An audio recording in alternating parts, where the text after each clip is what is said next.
मतलब क्या है तुम्हारा? शक कर रहे हो मुझ पर? आप गलत समझ रहे हैं भाई, मैं आप पे शक नहीं कर रहा हूँ, एक सवाल उठाया। तुम्हें क्या लगता है कि हुरम के वेल विशर सिर्फ तुम हो? मैं नहीं। हुरम को आज भी इस घर की बहू मानता हूं मैं। किरमानी की उस हरकत के बाद मैं उसके जनाजे पर नहीं गया, भाई का दर्जा दिया था मैंने उसे, और वही कमीना मेरी कमर में छुरा घोंप गया। लेकिन ये सब कुछ हुआ कैसे, आपको कुछ तो आइडिया होगा? आइडिया नहीं, पूरा सच जान चुका हूं मैं। हुआ यह है कि हुरम की हकीकत सामने आने के बाद जोया और तैमूर अंकल के दरमियान कुछ अनबन हो गई थी। जोया अपना घर छोड़कर किसी और जगह शिफ्ट होना चाहती थी। She asked me for the favour. तुम्हारी वजह से, डैडी की वजह से मैं स्ट्रेस्ड आउट था, टोटली ऑक्युपाइड था। किरमानी को कहना पड़ा जगह दिखाए। इन दोनों की मुलाकात हुई। हुरम का जिक्र कब बीच में आया मुझे नहीं पता। और वो शहाबुद्दीन का बेटा अकबर, वो कब इनसे मिला है? उस कमीने ने मुझे भिनक नहीं पड़ रही थी। जिंदा है ना अकबर, शहाबुद्दीन का बेटा? जाओ पूछो उससे। रिलैक्स, मैंने कहा है मैं आप पे शक नहीं कर रहा हूँ, सिर्फ डॉट्स कनेक्ट करने की कोशिश कर रहा हूँ।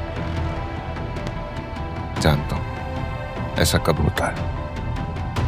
शाजिल अपने ही पीठ में छुरा घूमता है।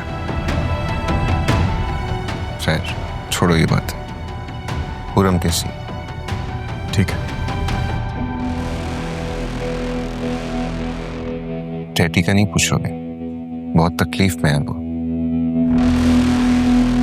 मुझे फर्क नहीं पड़ता। सच सच बताओ, याद तो आती होगी ना?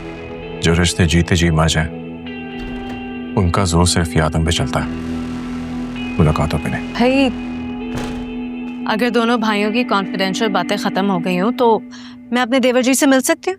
श्योर भाभी, कैसे हैं आप? बहुत अच्छी।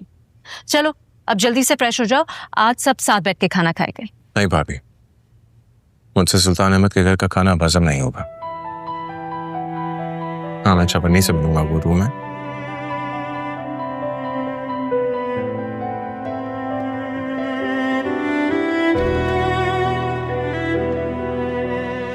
सुफियान, अगर मैं आपसे कुछ मांगूं तो आप दे पाएंगे? ऑफ कोर्स मेरी जान, हुक्म कर। तो फिर प्लीज एक बार फिर हमारे घर को जोड़ दीजिए। जरूर, सब ठीक हो जाएगा, तुम परेशान नहीं हो।